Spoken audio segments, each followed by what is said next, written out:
Class 11 का question number 2 solve कर रहे हैं। जो चैप्टर भी हम लोगों का स्टार्ट हुआ है वो जनरल एंट्री स्टार्ट हुआ है, यानी जनरल एंट्री हम लोग सीख रहे हैं क्लास 11 का। और आपको बता दिए क्वेश्चन नंबर 2 है, बुक जो है डॉक्टर एस के सिंह का है, यानी राइटर जो है वो डॉक्टर एस के सिंह का है। और यहाँ पर चलिए क्वेश्चन नंबर 2 अब सॉल्व करते हैं, समय ना बर्बाद करते हुए, क्योंकि क्वेश्चन जो है वो आपका 2 नंबर कुछ ज्यादा एंट्री दिया हुआ है। हम लोग जनरल एंट्री सीख रहे हैं। आपको बता दें एक बार फिर से, यदि आप हमारा पहला वीडियो नहीं देखे हैं तो उसको जाके पहले देख लीजिए और वहां से फिर यहाँ पर आइएगा, ताकि आपको दूसरा क्वेश्चन और भी समझने में आसान हो जाए। तो आपको बता दें कि जनरल एंट्री का रूल होता है, जो आपके पास आ रहा है उसको डेबिट कर देना है और जो आपके पास से जा रहा है उसको क्रेडिट कर देना है। यहाँ पर क्वेश्चन नंबर 2 में पहला पॉइंट है, 2 अप्रैल को बोल रहा है। 2 अप्रैल को एक व्यापारी ने व्यापार प्रारंभ किया। देखिए, एक व्यापारी व्यापार जब प्रारंभ करता है तो नगद रुपया से करता है और उसके पास पैसा आता है, यानी cash account debit to capital हो जाएगा। 2 अप्रैल 2024 ये एंट्री है, पहला 2 अप्रैल 2024 नगद से बिजनेस स्टार्ट किए, यानी यहां पर हो जाएगा कैश अकाउंट डेबिट और 2 में कैपिटल अकाउंट, 2 में कैपिटल अकाउंट हो जाएगा। और यदि यहां पर अमाउंट दिया 10,000 रुपया, याद रखिएगा ये आपका आजीवन काम देने वाला, जहां आप अकाउंट्स का भी काम कीजिएगा ना तो जनरल एंट्री आपको सीखना बहुत इंपॉर्टेंट है। और दूसरा पॉइंट में 2 अप्रैल को ही बोल रहा बैंक में जमा किए। तो जब आप बैंक में जमा करते हैं तो आपके पास क्या आता है, बैंक का नाम आता है और आप क्या दे देते हैं बैंक वाले को, पैसा दे देते हैं। नहीं, आपके पास बैंक का नाम आया और आपके पास है क्या, पैसा। तो यहाँ एंट्री क्या हो जाएगा, बैंक अकाउंट डेबिट और 2 में क्या हो जाएगा, 2 कैश अकाउंट। कितना रुपया है, यहाँ अमाउंट आपको लिख देना है जो दिया हुआ है क्वेश्चन में, 4000 दिया हुआ है, तो यहाँ आपको 4000 लिख देना है। फिर आपका 5 अप्रैल को बोल रहा है, राम से उधार माल खरीदे। देखिए, माल जब आप खरीद रहे हैं वो भी उधार खरीद रहे हैं तो माल तो आपके पास आएगा, लेकिन नाम जा रहा है, यानी जिससे आप खरीद रहे हैं उसका नाम जा रहा है, क्योंकि नगद तो आप दिए नहीं है। तो यहाँ पर माल आप खरीदे हैं 5 अप्रैल को, या 5 अप्रैल 24 को माल खरीदे हैं, तो यहाँ पर माल आ जाए, खरीदने का इंग्लिश क्या होता है, परचेज। और आपके पास से जा रहा है किससे माल खरीदे, तो राम से माल खरीदे, राम से उधार माल खरीदे, तो आपके पास से क्या, राम का नाम। अब यहाँ पर अमाउंट आपको लिख देना है। अमाउंट जो है वो आपका 4000 रुपया है, यहाँ पर 4000 यहाँ पर लिख देना है।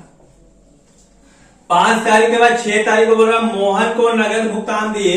देखिए, मोहन को आप पैसा दे रहे हैं, तो मोहन को आप पैसा दे रहे हैं तो आपके पास से जा क्या रहा, पैसा जा रहा है 6 अप्रैल 24 को। और किसको दे रहे हैं, तो मोहन को, तो मोहन का नाम आ गया, यानी मोहन अकाउंट डेबिट और 2 में क्या हो जाएगा, 2 कैश अकाउंट। कितना रुपया दिया हुआ है वो आपको यहाँ पर देख के लिख देना है, 500 रुपीज, यानी 500 रुपया दिया हुआ है। 6 तारीख के बाद 10 तारीख को बोल रहा नगद बेचा गया, नगद बिक्री। तो जब नगद आप सेल कीजिएगा तो आपके पास क्या आएगा, पैसा आएगा, यानी जब पैसा आएगा तो यहाँ पर 10 तारीख दिया हुआ डेट 10 अप्रैल 24, पैसा आएगा तो हम लोग लिख देंगे कैश अकाउंट डेबिट। और बेचने का इंग्लिश क्या होता है, सेल्स, यानी cash account debit to sales account. और रहा बात अमाउंट का, तो आपके पास अमाउंट दिया हुआ है इस क्वेश्चन में 1000 रुपया आपका दिया हुआ है, यहां लिख देना है 1000 रुपया। उसके बाद 10 तारीख के बाद लिखा है 15 तारीख मोहन को माल बेचे। मोहन को, देखिए मोहन को माल बेच रहे हैं तो माल तो जा रहा है मेरे पास, लेकिन पैसा नहीं आ रहा है, पैसा नहीं जाएगा, मोहन का नाम आ रहा है क्योंकि उधार बेचे हैं। तो यहां पर हम लोग क्या लिखेंगे, मोहन का नाम लिखेंगे, यानी मोहन अकाउंट डेबिट और यहां से जा रहा है क्या, माल, तो Mohan account debit to sales account. अब यहाँ पर ऊपर वाले एंट्री को डेबिट किया जाता है और इसका अमाउंट 2000 रुपया है, 2000 रुपया है, यहाँ 2000 लिख दीजिए। और जो डेट है वो आपका 15 तारीख है, यहाँ पर 15 अप्रैल लिख दीजिए। फिर आपका नेक्स्ट में बोल रहा 20 अप्रैल को गणेश से नगद रकम प्राप्त हुई, कि गणेश से पैसा मिल रहा आपके पास, आपको पैसा आ रहा है 20 अप्रैल को, किससे आ रहा है, गणेश से आ रहा, तो 20 अप्रैल 24 को गणेश से पैसा है यानी कैश अकाउंट डेबिट, और टू में क्या हो जाएगा, to Ganesh account, cash account debit to Ganesh account. कितना रुपया दिया हुआ है अमाउंट, वो आपको लिख देना है। यहाँ पर 6,000 रुपया दिया हुआ, 6,000 रुपया लिख दीजिए। उसके बाद फिर लिखा हुआ है नगद माल खरीदा, 25 तारीख को नगद माल आप खरीद रहे, तो जब माल नगद खरीद रहे हैं तो आपके पास आ रहा है क्या, माल आ रहा, यानी परचेज आ रहा, तो परचेज अकाउंट डेबिट, और जा क्या रहा, नगद पैसा जा रहा, तो टू कैश अकाउंट।